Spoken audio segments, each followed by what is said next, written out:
బేకారు ఎవరో కానీ డైరెక్ట్ కానీ సర్వ బేకార్ గడవాడు.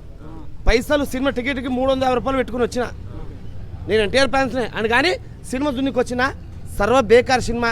దీనికి ఎవడైనా వచ్చినా కానీ వేస్ట్. ఇది వేస్ట్ సినిమా, గలీజ్. సినిమా అంతా ఏంది మొత్తం రాజకీయం ఉంది.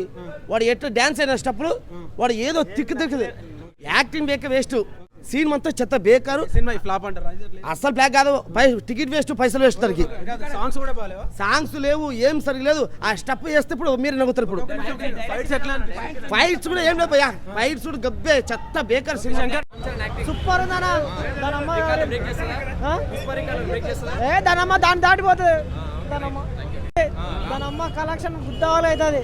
సినిమా మాత్రం దెబ్బడేస్తుంది. ఏ విధంగా అదా కాకుండా సినిమా చాలా స్లోగా అంటే స్లో కాదు, ఏ విధంగా ఉండాలో అదే విధంగా ఉండాలి. ఫ్యామిలీతో చూడాల్సిన సినిమా భయ్యా. ఫ్యామిలీతో చూడాల్సిన మన చరిత్ర ఏంది, మన హిందుత్వం ఏంది అది తెలుస్తుంది చూస్తే. మొత్తం మన గ్రంథాలను కానీ, మన దేవాలయాలను కానీ, మన సాంప్రదాయాలను కానీ ఏ విధంగా కాపాడుకున్నారో చూపించిన సినిమా ఇది. అంతేగాని పుష్ప 2కి ఇంకో సినిమాతోటి కంపారిజన్ చేసే సినిమా అయితే కాదు. కాబట్టి ఇది అందరూ ప్రేక్షకులు గమనించాలి. కాబట్టి మీరు కూడా ఎంకరేజ్ చేయాలన్నమాట. ఇటువంటి సినిమాలు ఎంకరేజ్ చేస్తే ఇంకొక సినిమా తీస్తారనమాట. సూపర్ హిట్, బ్లాక్ బస్టర్ బొమ్మ చెప్పేదే లేదు.